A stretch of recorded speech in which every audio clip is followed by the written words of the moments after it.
brings us to Sly Cooper. Radically different in some ways. Doesn't have a block button, doesn't do some of the typical things you might expect, doesn't roll, doesn't have the evade. Tell me about where this character design came from. Sly Cooper is a guy who sneaks in the shadows, who's very stealthy, and has devastating tricks. Required us to take some risks with our traditional mechanics, but we're having a real fun time doing it. What's the first thing I should be looking to do with Sly Cooper? Trying to land that backstab. By far and away his most important offensive tool. It is a completely unique mechanic. It has a base energy that you'll accumulate just by landing this attack, and then there's an additional AP bonus that you get based on how much energy you steal from your player. But it's interesting too, because he's balanced, he's got some interesting balance moves. So let's talk a little bit about that. Let's talk about the fact that he can't block. Keeping track of Sly Cooper at all times can be difficult. So while he can't completely negate your attacks by blocking, he can sort of be in a situation where you never feel like you have to attack him in the first place by simply being invisible. Another move I thought was great was the dynamite bucket that he can jump into, sneaking close, and then detonate. That's a great crowd control move. Again, it's not a character you're going to want in the thick of combat,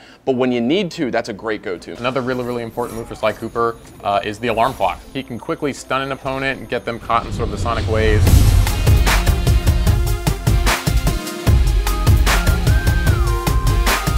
But what you can do is you can build up to those supers, and that's what it's all about in PlayStation All-Stars. So tell me about that level 1. Actually, Murray steps in and helps him out. So Murray actually will run in and will just go charging forward. This is a really devastating attack because Sly can perform his supers while invisible. But Sly Cooper does get involved on his level 2, which is, I think, a fantastic super. It's one of the few level 2 supers where a character's mobility is actually greatly enhanced. It allows him really to touch any place on the level with this really devastating level 2 super. He's raining down bombs as he's flying around. Those are extremely hard to get away from.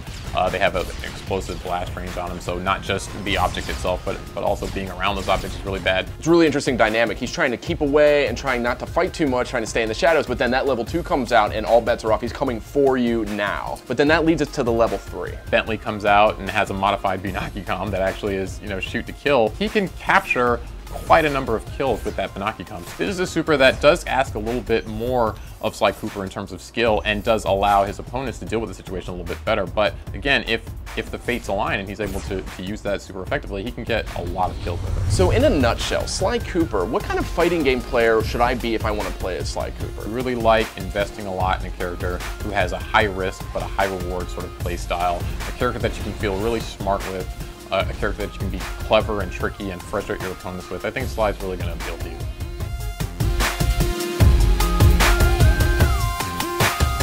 PlayStation